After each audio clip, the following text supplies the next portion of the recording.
بسم اللہ الرحمن الرحیم۔ آج ہم انشاءاللہ غسل سے متعلق کچھ احکام پڑھیں گے، چونکہ ہمارے ابھی طہارت کا ہی باب چل رہا ہے۔ غسل کب فرض ہوتا ہے اور غسل کا طریقہ کیا ہے؟ رسول اللہ صلی اللہ علیہ وسلم نے فرمایا ان اللہ لا یستحی من الحق، اللہ تعالی حق بات کو بیان کرنے سے حیا نہیں کرتے۔ تو غسل کے جو مسائل ہیں ان میں بھی بعض دفعہ کچھ ایسی باتیں آتی ہیں جو بظاہر حیا کے خلاف ہیں، لیکن علم کی ایک بات ہے، سیکھنے اور سکھانے میں حیا اگر کریں گے تو پھر ظاہر ہے ساری زندگی جاہل ہی رہے گا انسان۔ اور غسل کے مسائل سیکھنا اس لیے ضروری ہے کہ غسل جب فرض ہوتا ہے تو جب تک مکمل غسل نہ ہو آپ کی نماز ادا نہیں ہوتی۔ رسول اللہ صلی اللہ علیہ وسلم نے فرمایا الماء من الماء، حدیث ہے کہ غسل فرض ہوتا ہے خواہش نفس کے ساتھ جسم سے منی خارج ہونے سے۔ مرد پہ غسل کب فرض ہوگا؟ جب اس کے جسم سے شہوت کے ساتھ منی خارج ہو۔ منی بالکل سفید رنگ کی چیز ہے، ایک ہوتی ہے مزی۔ شہوت پیدا ہونے سے اگر کسی کے مرد یا عورت کے صرف رطوبت خارج ہونا شروع ہو گئی، اس سے غسل فرض نہیں ہوتا۔ جب تک مکمل شہوت پوری نہیں ہو جاتی اور مادہ منویہ خارج نہیں ہو جاتا، چاہے احتلام کی صورت میں ہو یا کسی بھی طرح سے ہو۔ مردوں کے ساتھ چونکہ یہ بہت زیادہ ہوتا ہے، نائٹ فال کی صورت میں مردوں پر غسل کی یہ صورت بہت زیادہ فرض ہوتی ہے۔ جیسے ہی بلوغت ہوتی ہے تو احتلام شروع ہو جاتا ہے، ہفتے میں 1 دفعہ 2 دفعہ 3 دفعہ، بعض نوجوانوں کو روزانہ بھی 2 دفعہ ہوتا ہے، جبکہ خواتین میں یہ والے غسل کی صورت بہت ہی کم ہوتی ہے کہ ان کو نائٹ فال ہو یا اس طرح سے غسل فرض ہو۔ ہزاروں میں کسی ایک عورت کے ساتھ ایسا ہوتا ہے۔ ایک صورت تو یہ ہے غسل فرض ہونے کی۔ دوسری صورت کیا ہے کہ جب انسان اپنی زوجہ کے ساتھ ملاپ کرے اور انٹرکورس ہو جائے، چاہے اس صورت میں ڈسچارج دونوں میں سے کوئی ہو یا نہ ہو، لیکن دونوں پہ غسل فرض ہو جائے گا، مرد پہ بھی اور عورت پہ بھی۔ یہ تو مردوں کے غسل کے فرض ہونے کا ہے۔ مردوں کے غسل میں ایک چیز یہ بھی ہے کہ اگر آپ نے رات کو نیند کی اور صبح آپ اٹھے اور آپ نے کپڑوں پہ نشان دیکھا، اب آپ کو یہ پتہ نہیں چل رہا کہ یہ منی کا نشان ہے یا مزی کا ہے، تو بھی آپ پر غسل کرنا فرض ہے۔ یہی سمجھا جائے گا کہ یہ آپ خواب میں ڈسچارج ہوئے ہیں۔ عورت پر جو غسل فرض ہوتا ہے ایک اور صورت میں ہوتا ہے کہ جب خواتین کو ایام آنا بند ہو جاتے ہیں، حیض یا نفاس سے جب پاک ہو جائیں، تو بھی ان پہ غسل فرض ہے۔ یہ تو غسل کی فرضیت سے متعلق احکام تھے۔ کچھ چیزیں ایسی ہیں جن میں غسل سنت ہے، فرض نہیں ہے۔ جمعہ کے دن غسل کرنا رسول اللہ صلی اللہ علیہ وسلم نے بہت زیادہ تاکید کی ہے۔ سنت کی 2 قسمیں ہیں، سنت مؤکدہ اور سنت غیر مؤکدہ۔ مؤکدہ وہ ہوتی ہیں کہ جن کو چھوڑنے کا اگر کوئی معمول بنا لے تو گناہ کا خطرہ ہے، اور ایسا شخص قابل ملامت ہے، اسے شریعت ملامت کرتی ہے، برا بھلا کہتی ہے۔ تو غسل سنت مؤکدہ ہے، ہفتے میں 1 مرتبہ، چاہے جمعے کے دن ہو یا کسی بھی دن ہو۔ جو مسلمان ہفتے میں 1 دفعہ بھی نہیں نہاتا، وہ کتنا ہی نیٹ کلین ہو، مگر شریعت کی نظر میں وہ قابل ملامت ہے، اسے تانے دینے چاہیے کہ شرم نہیں آتی ہو مسلمان مگر رہتے ہو بھنگیوں اور چماروں کی طرح۔ ملامت تو اسی کو کہتے ہیں نا۔ اس کی دلیل رسول اللہ صلی اللہ علیہ وسلم نے فرمایا، صحیح حدیث ہے، حق علی کل مسلم ان یغتسل کل اسبوع مرۃ، کہ ہر مسلمان پر لازم ہے کہ وہ ہفتے میں کم از کم 1 مرتبہ غسل کرے۔ ہر مسلمان پر لازم ہے، چاہے اس پہ غسل فرض نہ بھی ہے۔ اور کس دن بہتر ہے؟ جمعہ کے دن۔ نبی صلی اللہ علیہ وسلم نے حکم دیا ہے کہ جمعے کے دن غسل کیا جائے۔ امام احمد ابن حنبل کا مذہب یہ ہے کہ جمعے کے دن غسل کرنا واجب ہے، صرف سنت نہیں ہے بلکہ واجب ہے، لیکن جمہور کا مذہب یہ ہے کہ سنت عمل ہے۔ غیر مسلم جب اسلام قبول کرتا ہے تو اس وقت بھی اس کے لیے غسل کرنا سنت ہے۔ جب ہم مردے کو نہلاتے ہیں تو جو مردے کو نہلائے اس کے لیے بھی خود غسل کرنا افضل ہے، سنت عمل ہے۔ عید کے دن غسل کرنا سنت عمل ہے۔ تو یہ وہ تمام مواقع ہیں جن میں غسل کرنا رسول اللہ صلی اللہ علیہ وسلم کی سنت ہے۔ غسل کا طریقہ کیا ہے؟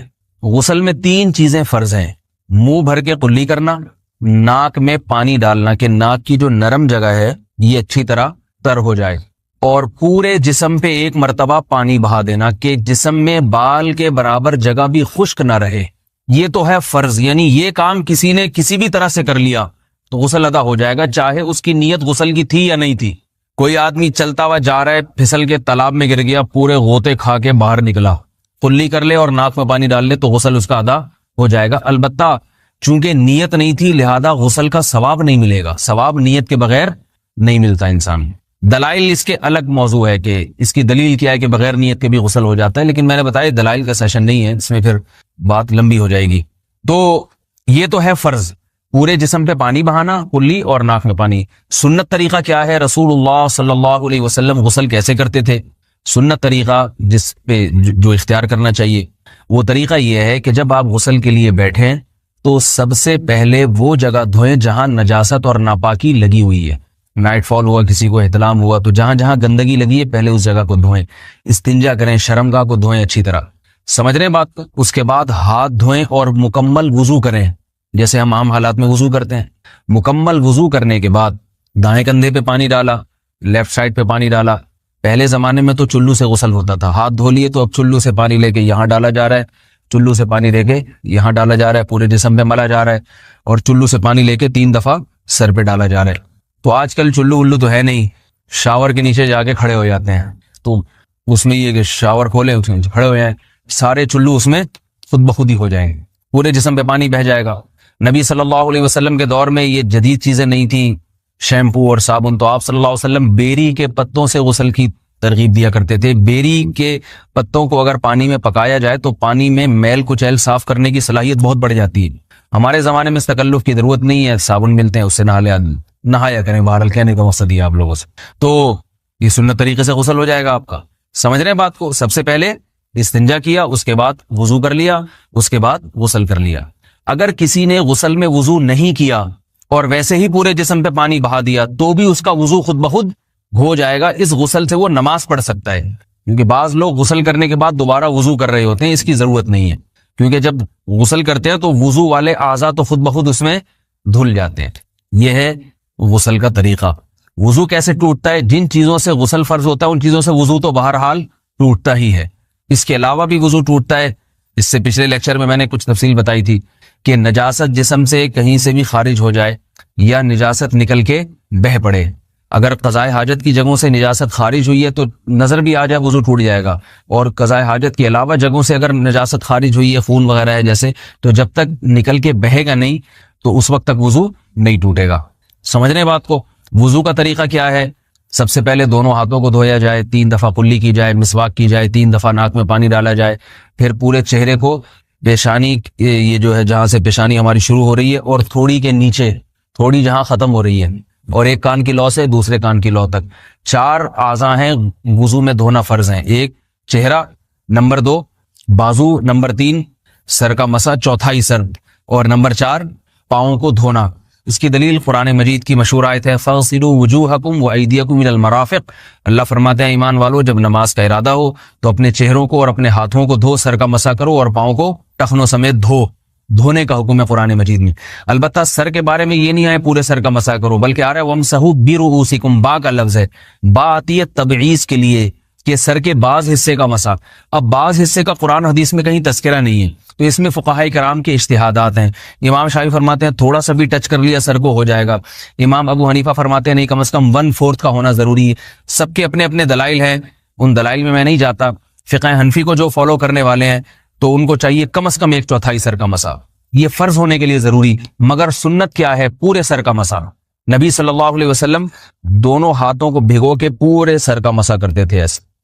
سمجھ رہے بات کو؟ اور مسا کے جو یہ ٹیکنیکل طریقے ہیں کہ آپ یوں پہلے انگلی بنائیں, پھر یوں لے کر جائیں, پھر یوں گھما کے لائیں, پھر یوں, یہ ٹیکنیکل طریقے حدیث سے ثابت نہیں.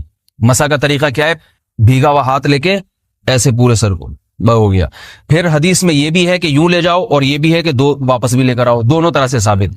تو ایسے بھی کر سکتے ہیں کہ یوں لے جائیں, اور ایسے بھی کر سکتے ہیں لے کے جائیں اور پھر واپس بھی لے آئیں, دونوں طریقے جائز ہیں. لیکن کم از کم سنت اتنی ہے کہ پورے سر کا مسا ہونا چاہیے. بعض لوگوں کو شو مارنے کا شوق ہوتا ہے, اگر وہ واپس لائیں تو بال ان کے خراب ہو جاتے ہیں, کہتے ہیں یار یہ پھر مسئلہ خراب ہو جائے گا, تو پھر ایسے لوگ صرف یوں ہی لے جائیں کافی ہے. افضل تو یہ کہ یوں بھی لے جائیں, یوں بھی لے جائیں, دونوں طرح سے صحیح ہے. بہرحال دونوں حدیث سے ثابت ہیں. سمجھ رہے ہیں بات کو؟ اور یہاں ایک اہم مسئلہ بتا دوں, قرآن مجید نے پاؤں کو دھونے کا حکم دیا ہے, پاؤں پہ مسا کرنے کا حکم نہیں دیا. اور حدیث میں خفین پر مسا کرنے کا حکم ہے. تو قرآن اور حدیث کو فقہاء نے جمع کیا ہے, لہذا وہ موزے جن میں آسانی سے پاؤں دھوئے جا سکتے ہیں ان میں چاروں ائمہ کے نزدیک پاؤں پہ مسا کرنا جائز نہیں. سعودی عرب میں جو بعض سلفی حضرات اور یہاں ہمارے ہاں بھی اہل حدیث حضرات نے عام موزوں پر بھی جو مسا کی ایک روایت ڈال دی ہے, اسلاف میں, تابعین, تبع تابعین میں اور چاروں ائمہ کے مذاہب میں اس کا ثبوت نہیں ملتا. اگر اسلاف میں کوئی قائل بھی ہے تو ایک شاذ قول, اکا دکا قول ملتا ہے, ورنہ یہ ائمہ اربعہ کے مذہب کے خلاف ہے. اور جو